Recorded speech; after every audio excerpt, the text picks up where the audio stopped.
Good afternoon, everyone, and welcome to today's Meet the Author webinar. Our curriculum today is Entrepreneurship Investigation, developed by the University of Nebraska Extension. I'm Elena Massler with the National 4-H Council, and I'll be your moderator today. We have just a few housekeeping notes before we begin. First, the webcast console you're looking at can be completely customized, which means you can open, close, resize, and move any of the windows you have open. The icons at the bottom of your screen represent various widgets. The question mark represents a help guide, which covers common technical issues. If you are experiencing any technical difficulties, try clicking here first. The message icon in the middle of the list opens the group chat box. We recommend that you open that now. It's a great way to communicate with fellow attendees, and it's also where you can ask any questions of the presenter today. The piece of paper represents the resource list. There, you'll be able to view and download a copy of today's presentation, and there are also links to the 4-H Mall and to the other webinars we are running in this series. And then lastly, the person icon represents presenter information, which contains Nancy's bio and her contact information as well. A recorded version of the webcast will be available in approximately 1 day and can be accessed using the same link that you used to sign on today. Feel free to listen again, and please also share with your friends and colleagues. Our presenter today is Nancy Everly. Nancy is a Special Projects Coordinator with Nebraska Extension and has helped write, pilot, train, and market the ESI materials and develop the corresponding website and social media. She has been involved with entrepreneurial development for many years. Nancy, thanks for joining us today, and I'll turn it over to you. Thank you very much, Elena, and I'm thrilled to be here to talk about one of my favorite projects, which is Entrepreneurship Investigation, or as we commonly call it, ESI. As you look at this slide, you can see the picture in the middle, which is our logo for our curriculum. This is actually two 4-Hers from Nebraska, and they're supposed to be looking like it through a looking glass to see some forensic and some discovery. And we just love the picture, so we took it on as our logo. And we also say our little tagline, engaging youth and young adults. And even though this was written for middle school age, and the reason we started with middle school was because the research that was out there said that 5th grade and up is the optimum time to start working with young people to talk about entrepreneurship. So we thought, okay, we'll start with the middle school, anywhere from 5th to 9th grade, and write the curriculum and start there, and we did. We had to add and young adults because what we found once we went out into the marketplace that a lot of our sales, in fact, our primary sales were going into the high schools, which was kind of a shock and a surprise to us. But high schools were picking it up because they didn't have a lot that they could get that was affordable and fast and easy to use, and this was. And so it went all the way up to junior year, usually freshmen to juniors. And so we have engaging youth and young adults, and that's kind of our tagline we've stayed with. When you look at this next slide, this is definitely a signature program for Nebraska Extension. We are now in 48 of the 50 states with ESI. We're in like 10 or 12 foreign countries, Brazil, Costa Rica, Mexico, Tanzania, Algeria, France, Canada, all over the place. And it's just been an amazing thing to watch it get out there and get used, and not only here in Nebraska, but across the world, really. So we're excited about that. It's definitely a signature program for us.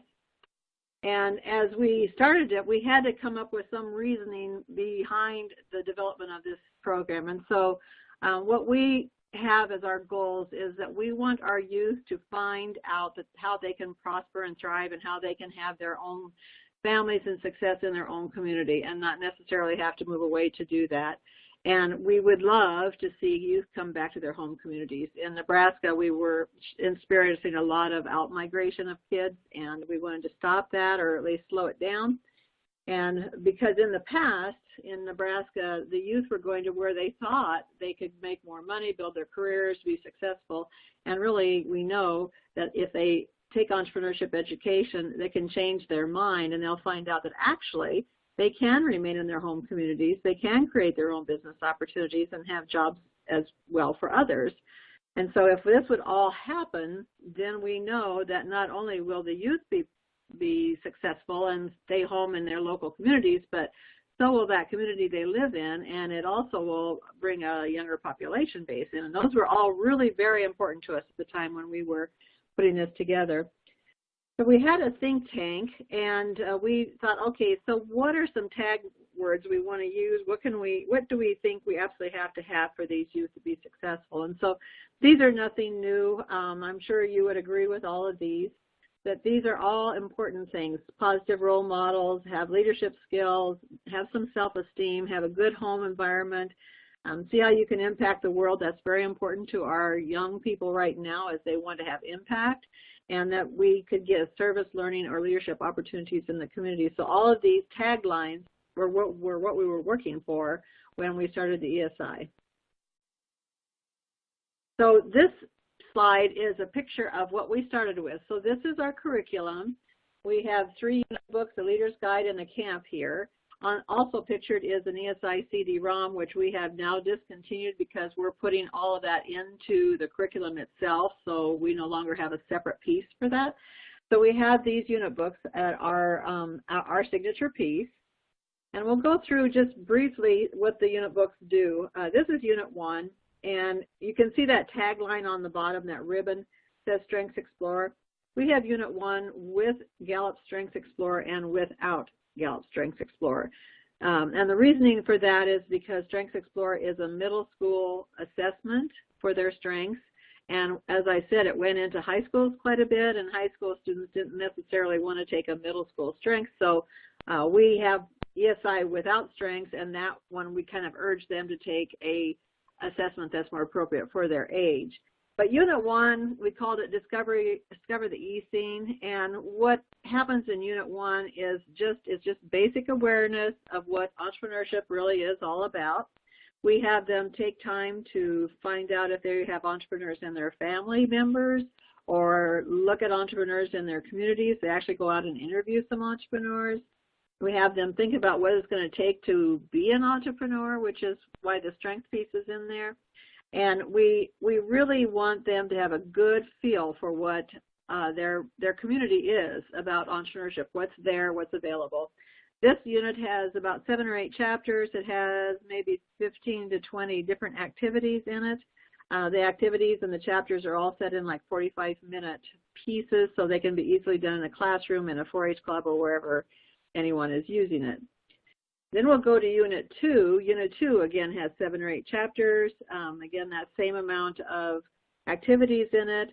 Unit 2 is more about discovering what's around us, and what's in us, too. So they figure out, okay, this is my strengths, but these are my hobbies, these are my interests, this is what I like to do. These are the things I'm really good at, so they get their business skills down. We really stress ethics all the way through this entire curriculum because we think it's terribly important that they know ethics are important in business. We also strive to give them some ideas about what professionalism means. So how do you dress? How do you act? How do you talk to people? We talk about philanthropy, paying forward or giving back to the community. And then we have them think about, okay, so I'm ready. This is kind of what I want to do. So how would I sell it? What is my salesmanship going to look like? So it's more interpersonal skills for Unit 2. And then we get to Unit 3, which is by far the biggest unit. It has 24 chapters, about 65 activities. This is the business plan piece. It's what's used primarily in the upper classes in high school. And in this, they decide what their concept is going to be, what their business is going to be. They start making their product or doing their service or whatever it is. They resource what they need to in the way of financials, in the way of advisory people, in the way of mentorship. They do all that. They develop their marketing skills, and they develop their marketing tools, such as a logo or a slogan or a motto or whatever they're going to have for materials. They get business cards together. They put brochures together, do a display, get all their marketing together, and then they study and learn about customer service. So what does my customer look like? That's demographic materials they look at. How would I entice them to come to my business or buy my product? And if they come, how do I keep them down the line? And then they also do some future planning. So I've got this business started, now what? This particular unit, they look at legalities with Uncle Sam. And so it's a pretty comprehensive unit. written in the language of middle school. I also wanted to point out that in this curriculum, through the 3 units, we have at least 25 community connections.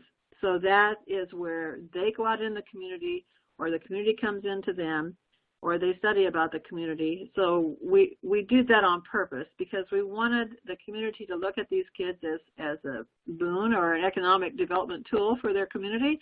And we also wanted the kids to look at their community as a place where they could stay, live, and work. And so we were very, very faithful about getting those community connections in there. And then for all 3 units, we have the Leader's Guide. And the Leader's Guide basically is just that. Is for the teacher or the leader, and all of the school standards are listed in there. They're also listed in the chapters, but we cover all of the entrepreneurship standards for the state of Nebraska and almost all of the national entrepreneurship standards. We cover all the career readiness standards for both national and Nebraska, and besides that, we also have social sciences standards. We have reading, math. A lot of the standards that teachers need to teach are in this curriculum. And so we do list all those in the Leader's Guide. We also give the leaders extra lesson tips. What we have found that the leaders tell us, they love this curriculum because they can pick it up and in 10 minutes they're ready to teach the class. It's experiential. It's 4-H, so it's experiential. The kids do all of the work, and the teachers basically guide the discussion. And so they just love it. But in the instructor's manual, we give them a few extra tips of things that they can do if they want to add additional enrichment to their classrooms. They can do those things, additional activities if they want to. The Leader's Guide also, of course, gives them the answers to any of the quizzes or anything that's in the curriculum itself. We give them quite a few extra resources in the way of different URLs or websites or information that they can go get some things for the students if they want it. And again, it's short, easy to teach, and has been really, really well accepted by teachers and youth together. So I'm showing you this slide because I think that, as I said, we started with ESI. ESI was for middle school, but our long-range goal was to have something that's a continuum, all like a stair step, and we did this like a stair step in this particular poster, because we wanted to start clear down in 3rd grade. And so once we had ESI off and running, we built what's called Leap into Career, and that is for elementary, lower elementary, 3rd to 5th grade. And it is built upon the career cluster model the Department of Education has. And so every one of those little quadrants or those little pieces, we have activities. It's an activity workbook that they can do in all of those little areas. And it is the first foray into understanding that you can be in that area and you can be an entrepreneur there too. And so it's been really well accepted. It's a fun activity book. It's bright, it's colorful for that age, and we have really been able to get it into a lot of elementary schools. And so in the ESI, that piece, we do a lot of summer camps. This past year I had 40 summer camps, not all in Nebraska, but that's a lot of summer camps. There's 4.5 to 5-day camps each. So all of those young people that went through those camps began some businesses. So we have a lot of impact there. We also try to get them out into the community and showing what their displays are, trying to sell their goods at different workshops or different things. And so it's been really, really, really popular. And the last one on that stair step is Blueprint. Blueprint we developed as just fairly new, just came out actually for sale in 2016. And it is an all online curriculum. There's not a printed book with this. It's a code that they can buy for a unique code for each student. And it is right now it is a 28 chapter curriculum.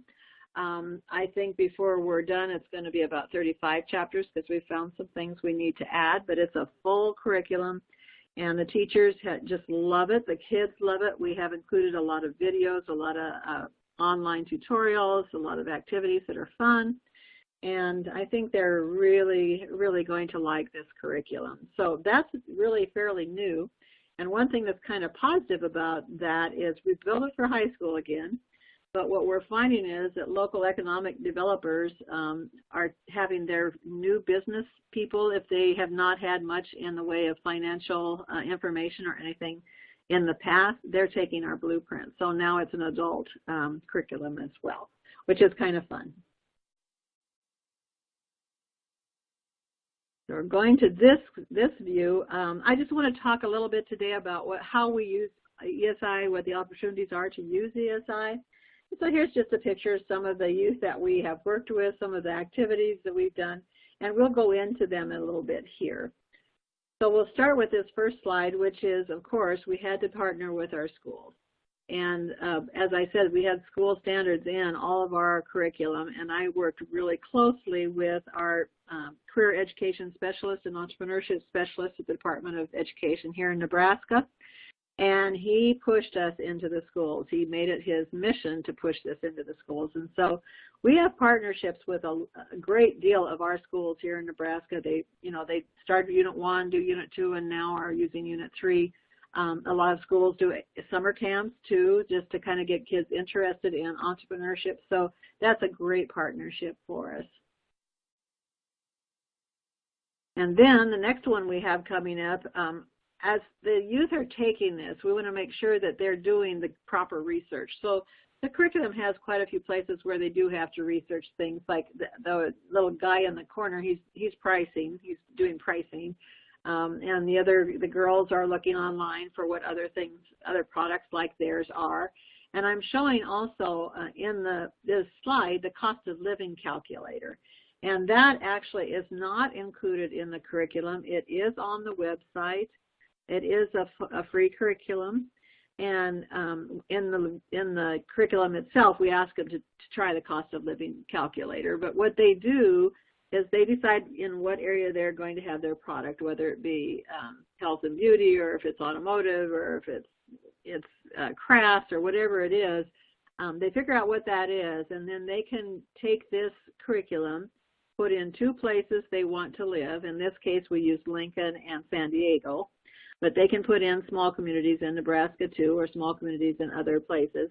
And then they go through a system of looking at, okay, what is my rent going to be? What are my groceries going to cost us? What's my transportation going to be? How much is my insurance going to cost me? All of those things. How long is my commute to and from work? And so that calculates all that. And so at the bottom there, it tells them, actually, in this case, Lincoln versus San Diego, they would be ahead dollar-wise to stay in Nebraska.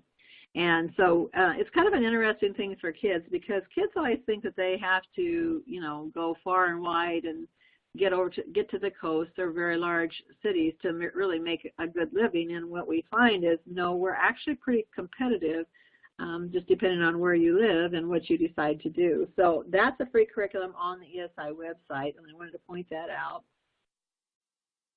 And then we couldn't do what we do as well as we do if we didn't have our instructors, if we didn't have our mentors.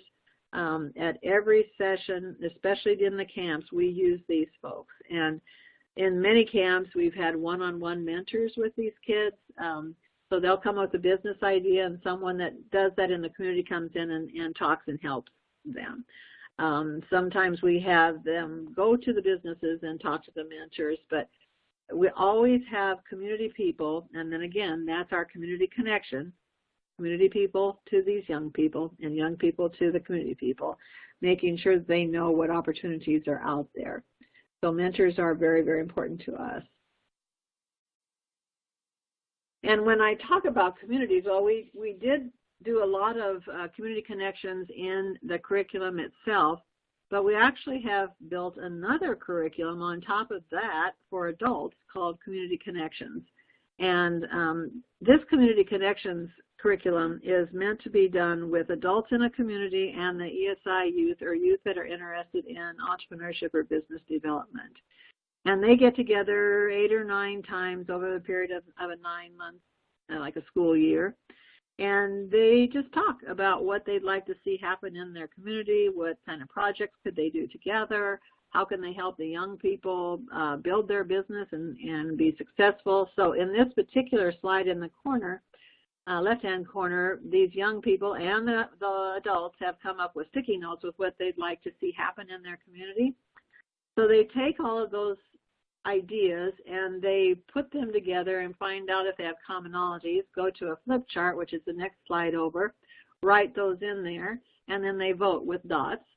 And so you can see them working on this project in the next slide. And this particular group had decided that they wanted to work on their community park. They really have a beautiful park, and it's pictured there in the slide, but they wanted a water slide or a water park in there. And they and the community members went together, and they did put that together. And now they're working on another project for this park also to put in a better ball field than what they have. So it's a way for, again, adults and the youth to work together, learn from each other, and figure out how much they can do for each other and with each other.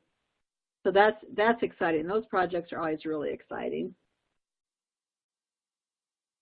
So in this slide, I'm basically showing how the kids are starting to build their products or their services in the schools and in the camps. And I'll talk about camps more, I think, than the schools, since it's an easy way to tell you how it happens. But they are already thinking of what they're going to develop that first day in camp. And in school, they go through more of the curriculum and then decide. But at a camp, by the first day, they've already come up with some ideas of what they want to do. And they have to resource where they can get those things.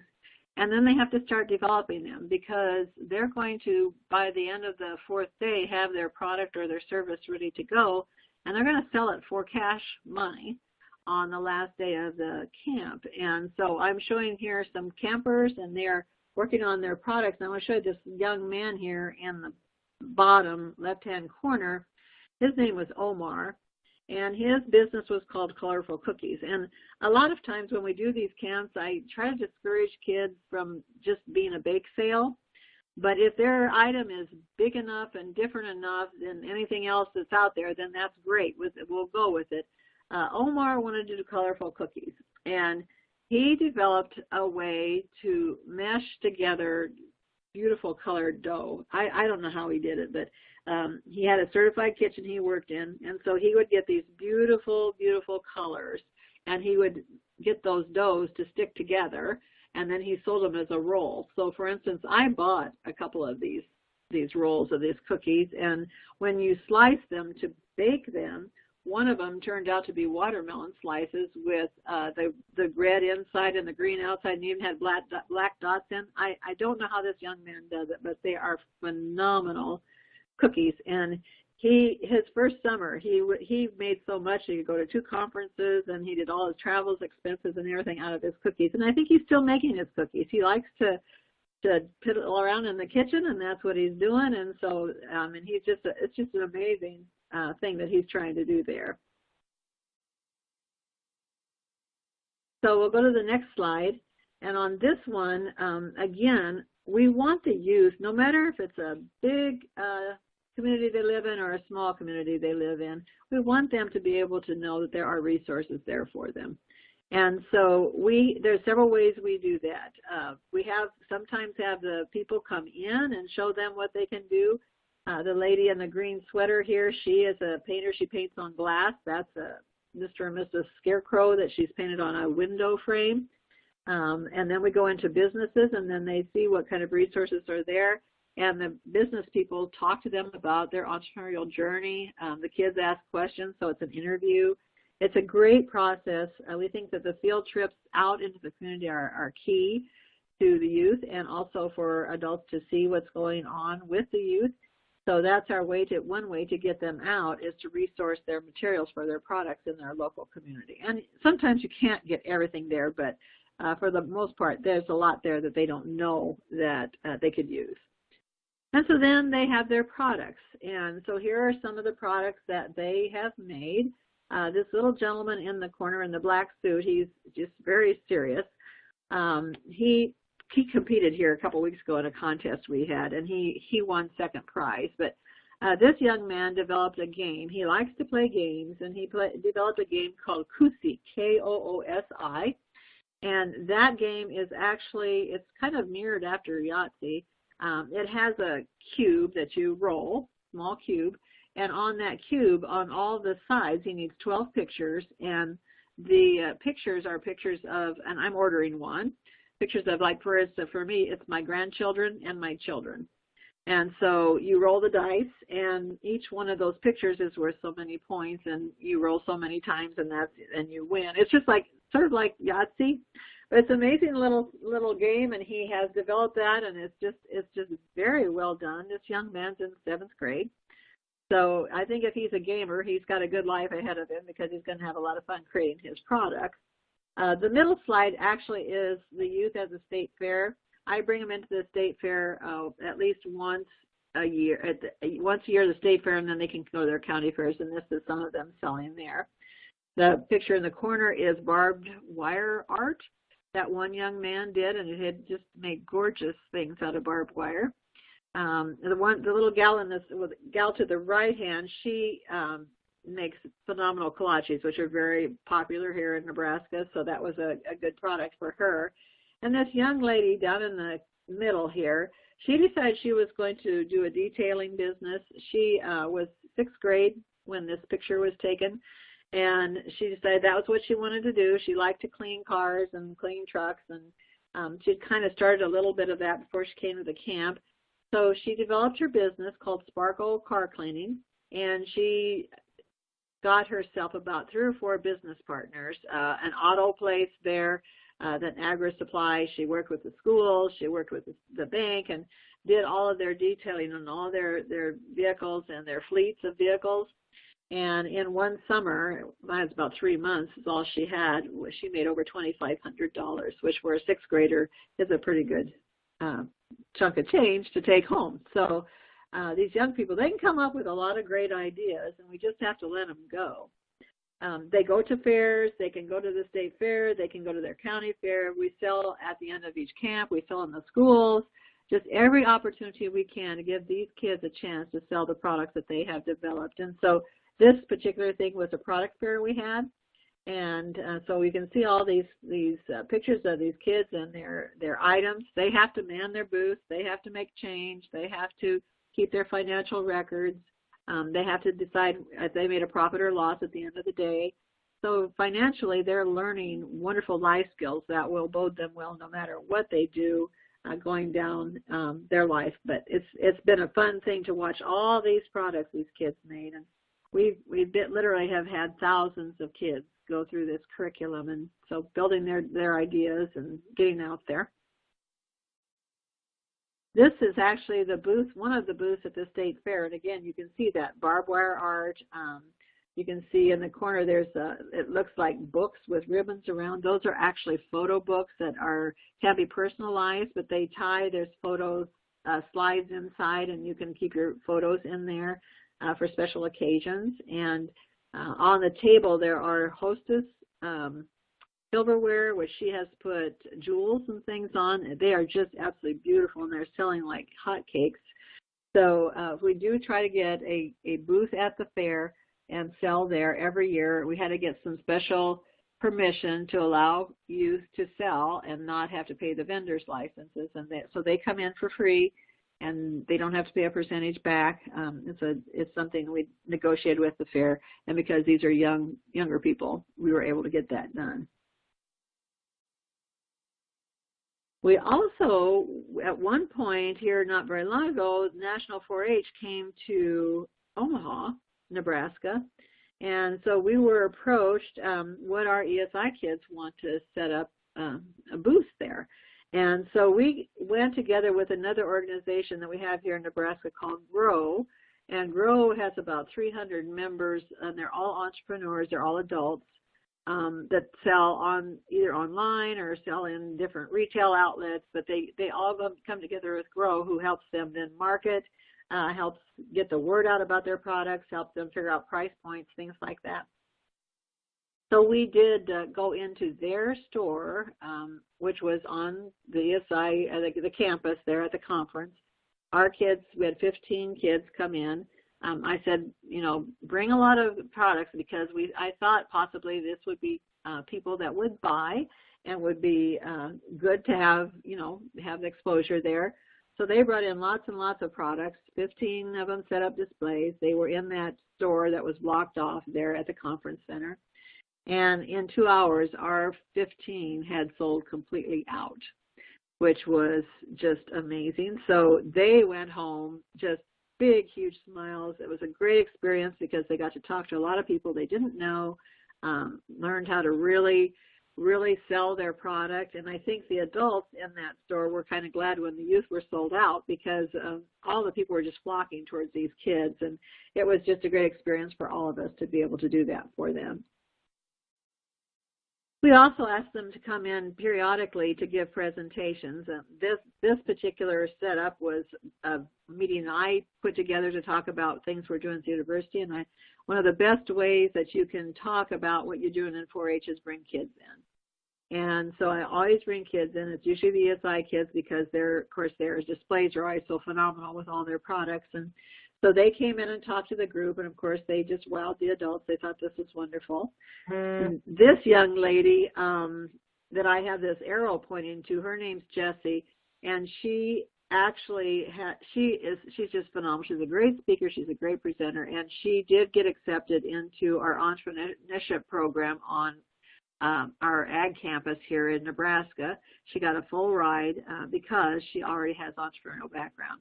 And that really does help when they want to get into an entrepreneurship program. And so Jessie's in college now, working on her business and trying to make it scalable. And 2 weeks ago, we tried something new. We did a capital contest, and we brought these 12 young people into our state capitol. 9 of them had never, ever been there. Of their parents, most of them had not been there since 4th grade when they did Nebraska studies. So it was a great experience for all of us parents, sponsors, and those of us that put it on. It was a contest. However, we made sure they got a tour of the Capitol. The governor came down and talked to them for about a half hour. 2 or 3 senators came down and talked to them. They got to come up into the legislative area, and then they competed for cash prizes. They had to have their displays set up. They were interviewed by 2 judges, and just all did a phenomenal job, and it was a great day. So I think we're going to do that again. That's something new, and it's something we can put together and do. And it's just wonderful to let our state senators know that these kids are really out there and doing great works. So that was a fun day. So we about 3 years ago, we asked an outside firm to do a look back evaluation for us. Because we just wanted to make sure we were hitting what we thought we were supposed to be hitting. We were getting the kind of percentages we wanted to get. And so what we got these are some statements from the students, which the first one is, before I did this, I thought I couldn't ever do it. After the course, I thought I could if I wanted to. And then the other one, is thinking of towns. They think of what they think the town is, and then they found out there's actually a lot more opportunities for them than just on Main Street. And then the last one is their perception has changed, and they find that they now have more opportunities than initially thought. So in the smaller communities, they can stay and they can grow a business. And that's really, really, really good for us here in Nebraska to hear that. Now, as far as the instructors were concerned, the teachers said this opened their eyes to the opportunity of being an entrepreneur in their community, much more than they did prior to taking ESI. They reported that students are now being more interested in what's going on in the community, sometimes taking a leadership role in the community, which of course is something we really wanted to see. And the last one said that the topics that were covered in ESI were really good in the way of target market pricing, customer service, financial situations. That was all very, very good. So we have really good written reviews from these students and these instructors. And then this is one of our posters that we also have out, and it shows kind of, again, our continuum. Anya selling her flavored sunflower seeds, Neil Ely with his pickled asparagus, and he's now selling thousands and thousands of jars of pickled asparagus and pickled peppers, and he's coming out with a 3rd product here before very long. And then the young lady holding the plant, she actually started planting with hothouse flowers as her ESI business, and now she's in college studying horticulture. So just want to show we're still trying to work with all of those levels. So looking back, when I look at the evaluation results, here's what we found. 86% of the youth said they'd take another program on entrepreneurship, which is good because we have Blueprint out there. 85% see themselves as an entrepreneur. 85% show honesty and integrity in business, and isn't that wonderful to see? And 90% think that good business planning is what is going to make them successful. So great percentages coming back from our outside evaluation. And then we have some more. 75% said they're likely to be a business owner. So 3/4 of those taking ESI think they're going to go ahead and have a business. 71% said they might stay in their community. 55% already know opportunities of businesses they can start in their community. And 89% of youth recognized ways that they can give back.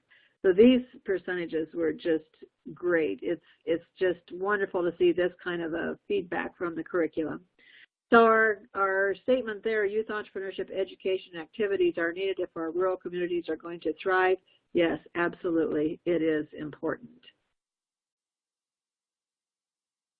I put this quote in from Kauffman Foundation. I thought it was interesting. They did a study, and this is one of the quotes that they said: all nations with higher levels of entrepreneurial activity have had above average rates of economic growth. And that's what we want for us here in the United States and in Nebraska and in all states. So I thought that was interesting. And then I'll just close with, this is our information. I'd encourage you to go to the website. We have a lot of information on there, just a great deal of look back at what some of our youth have done.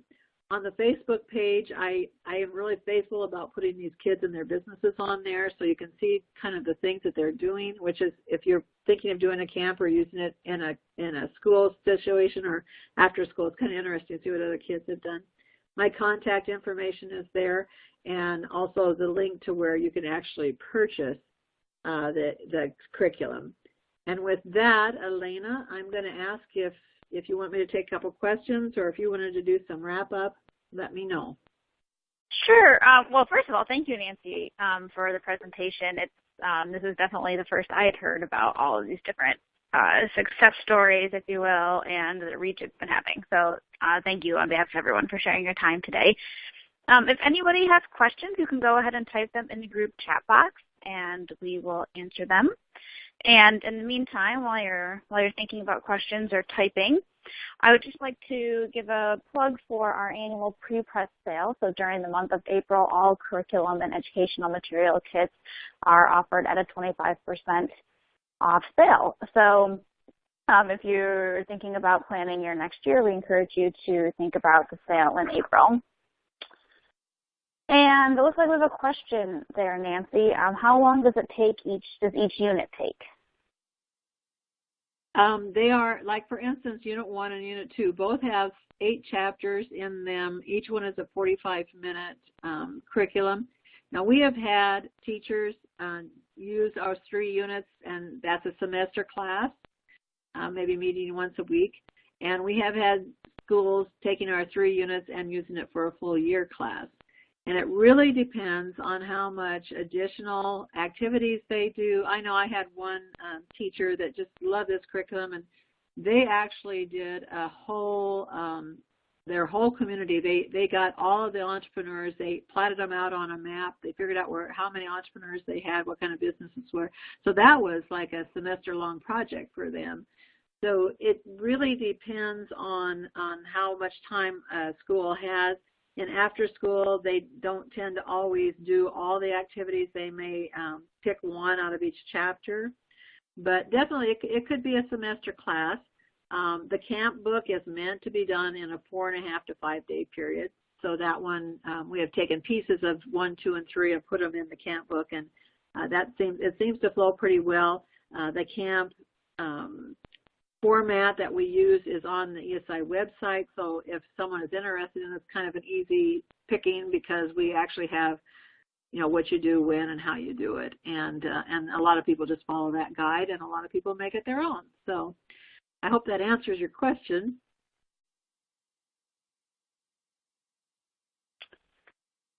Okay. Are there any other questions? Great. Wonderful.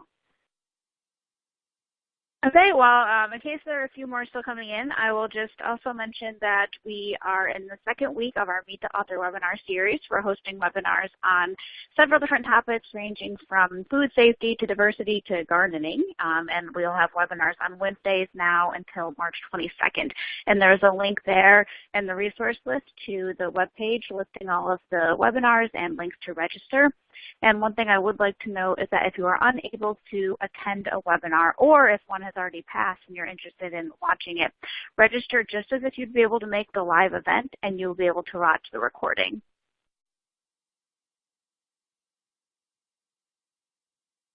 Okay, well, it looks like there aren't any other questions.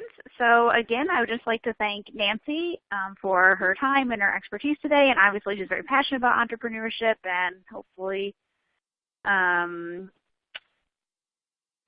we have questions coming in before I wrap up here. So the contact information is on the slide there, Maribel. You can see the email address and Nancy's phone numbers. So definitely you can either write it down now or download the slides, and you'd have that in case you have questions. And then, Nancy, there's a question from Jim that says, do you recommend keeping 4-H in schools separate or have a 4-H meeting at a school? So I think this is more around like the setting in which you would use the curriculum. Well, I suppose that depends on what the community has. It's been used in so many different ways. A lot of independent 4-H clubs do it, you know, in the evenings, and they're independent and they do their one project. We've had kids do a community-wide garden through this ESI project, and also we have 4-H actually coming in, and the extension educators come into the classroom and help teach ESI in the classroom. So, you know, you can do it. It really kind of depends on the community and what kind of relationship there is there. But it'll work no matter where you do it. So I know there are extension educators doing enrichment after school with this project. And so, you know, I think the teachers are really actually quite open to having a 4-H project come in. I think they're very open to having outside people to come in and help teach it. I think they appreciate that, and not much curriculum allows that or is really set up for that, and we have set it up that way. So it depends on what you have in your community and how, you know, what the relationship is with 4-H or the extension office with the schools, but usually it's pretty good. And the more you can get into the schools, I think the better off we all collectively are. That they know there are 4-H materials and articles and booklets and help out there. Okay, great. Thank you. Okay, then I guess with that, we will call it a wrap for today. So again, Nancy, thank you so much for sharing your time and expertise with us today, and thank you to all of you for attending. Enjoy the rest of your day. Thank you.